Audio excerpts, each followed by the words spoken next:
Le fragment que nous allons lire est peu de temps après l'épisode des rameaux, peu de temps aussi après l'épisode pendant lequel Jésus chasse les marchands du temple.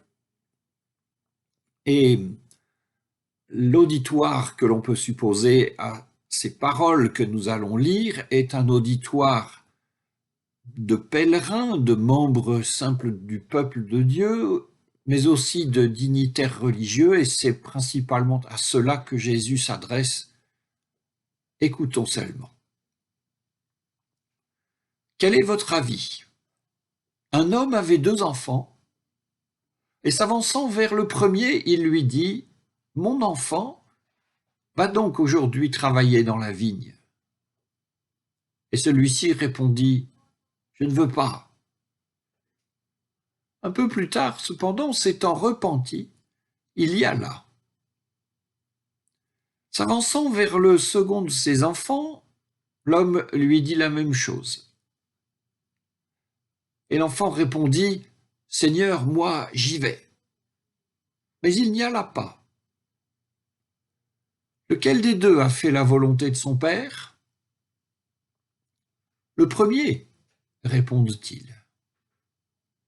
Alors Jésus leur dit, « En vérité, je vous le déclare, collecteurs d'impôts et prostituées vous précèdent dans le royaume de Dieu. En effet, Jean est venu à vous dans un chemin de justice, et vous ne l'avez pas cru. Collecteurs d'impôts et prostituées, au contraire, l'ont cru.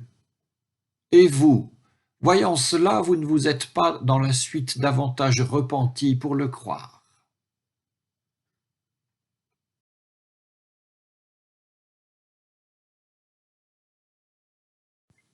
Avec ces quelques versets, nous nous trouvons au début d'une série de paraboles d'enseignements de Jésus et de récits qui vont aboutir à toutes sortes de malédictions contre les scribes et les pharisiens. Aboutir aussi à des prophéties sur la destruction du temple, de la ville et du monde entier. Récit donc d'un embrasement final d'où doit émerger une nation nouvelle, rassemblant toutes celles et ceux qui auront trouvé grâce aux yeux du grand juge, le Fils de l'homme, venu dans sa gloire. Certains donc en seront et d'autres pas. Ils s'en iront, ceux-ci au châtiment éternel, et les justes à la vie éternelle. Matthieu 25, 46. Toute cette affaire entre les rameaux et le début du complot contre Jésus se développe sur 5 chapitres haletants, au bout desquels absolument personne ne sera en mesure de dire qui sont les réprouvés et qui sont les justes. Cette ignorance originelle n'a pas empêché jadis, ni n'empêche non plus aujourd'hui, certaines personnes de se prononcer très affirmativement sur la question de qui doit être sauvé. Voici un exemple, 6e siècle après Jésus-Christ. Quiconque veut être sauvé doit avant tout tenir la foi catholique. S'il ne la garde pas entière et pure, il périra sans aucun doute pour l'éternité. Symbole de saint Athanase, donc, 6e siècle après Jésus-Christ. Vous n'allez pas vous tromper sur le sens de l'adjectif catholique, qui signifie juste universel, et vous repérerez tout de suite le côté catégorique de l'affirmation. Voici un petit supplément, c'est la fin du symbole de saint Athanase. Telle est la foi catholique, et quiconque ne gardera pas cette foi fidèlement et fermement ne pourra être sauvé. Nous enjambons un millénaire entre le 6e et le 16e siècle. Qu'ont fait de cela les protestants? Eh bien, nous autres protestants du XXIe siècle, nous ne pouvons pas nous exonérer en disant qu'au XVIe siècle, nos réformateurs se sont démarqués de tout cela. Le souci premier des réformateurs était de réformer l'Église, c'est-à-dire de la restituer dans son unité et dans sa pureté originelle. Ils ont donc adhéré explicitement aux plus anciennes confessions de foi de la chrétienté, les plus anciennes à l'époque où l'Église était non divisée. Et ainsi la confession de foi, quiconque veut être sauvé, dont nous parlons, est l'une de ces plus anciennes qui ont été reçues par tous, et elle fait partie de l'héritage du protestantisme. Par exemple, la confession de La Rochelle la mentionne explicitement.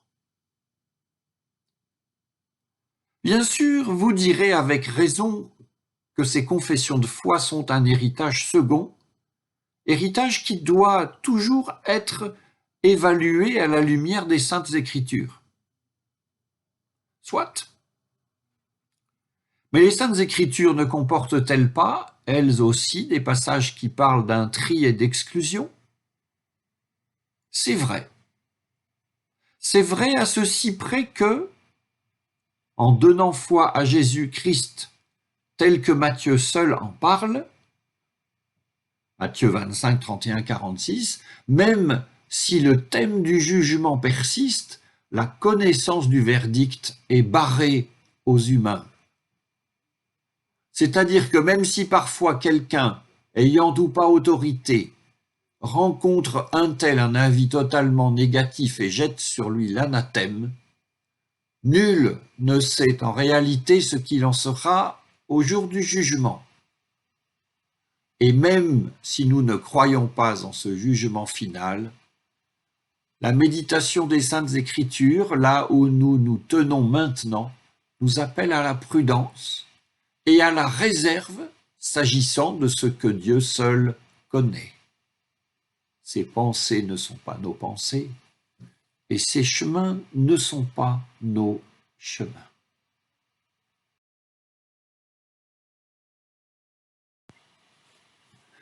Et en fait, de chemin, voici ce qui est écrit. En effet, Jean est venu à vous dans un chemin de justice. Et quel était donc ce chemin de justice? Nous revenons en arrière dans l'évangile de Matthieu. Et voici ce que nous trouvons concernant Jean le Baptiste.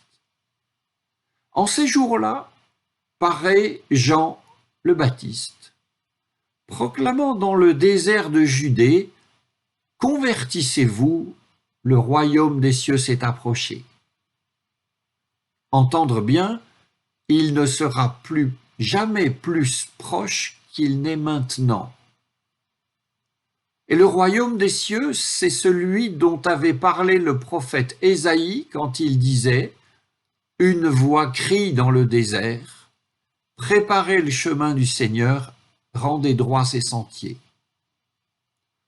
Jean avait un vêtement de poil de chameau et une ceinture de cuir autour des reins.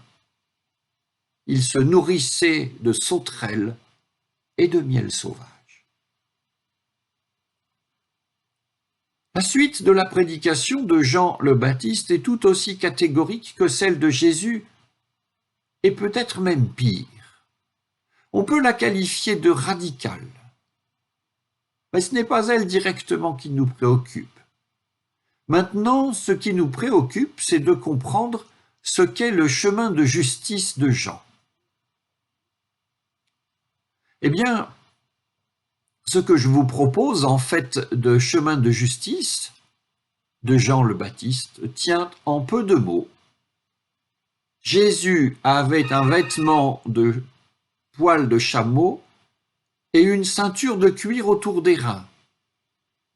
Il se nourrissait de sauterelles et de miel sauvage. Développons.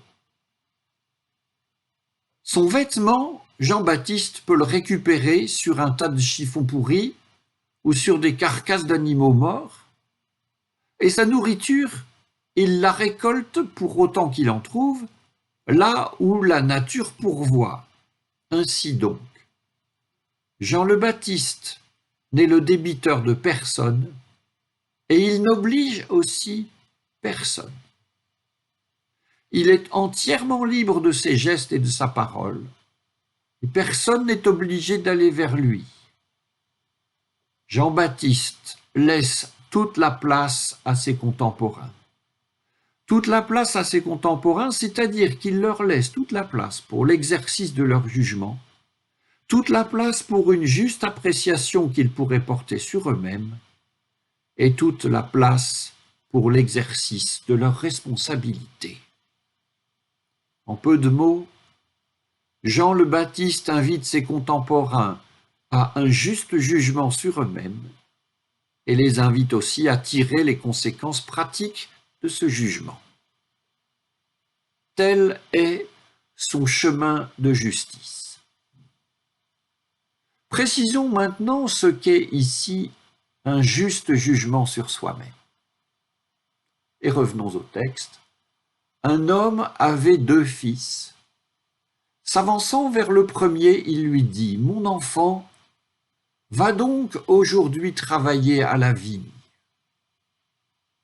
Celui-ci répondit « Je veux pas. » Et un peu plus tard, s'étant repenti, il y alla. Que signifie factuellement s'étant repenti? Nous laissons de côté les remords, ils font peut-être partie du processus. Nous laissons de côté aussi le vilain garçon qui se rachète en obéissant soudain à papa. Ça ne serait que façade. Repérons que cet enfant qui commence par dire non, c'est-à-dire qui commence en ne considérant que sa propre petite personne, va un peu plus tard trouver dans sa conscience suffisamment d'espace pour que soit reconnu par lui et honoré par lui gratuitement l'existence et la sollicitation d'un tiers. Dans cette affaire, le tiers, c'est le père, et le temps que ça prend pour le repentir, c'est un peu plus tard. Le tiers pourrait être quelqu'un d'autre que le père, et le temps que ça prend peut être bien plus long qu'un peu plus tard. L'essentiel est dans l'adverbe « gratuitement ». Expliquons cet adverbe. Pourquoi des collecteurs d'impôts et des prostituées ont-ils cru Jean le Baptiste? Parce que Jean le Baptiste, venant à eux dans un chemin de justice, n'a exigé d'eux aucun préalable. La prédication de Jean était une prédication sans condition. Elle ne considérait personne comme perdu. Elle laissait tout l'espace à ses auditeurs, espace de liberté, faute duquel nul repentir authentique ne peut jamais advenir. Et le repentir mène au croire, et le signe que l'on croit est le passage à la gratuité.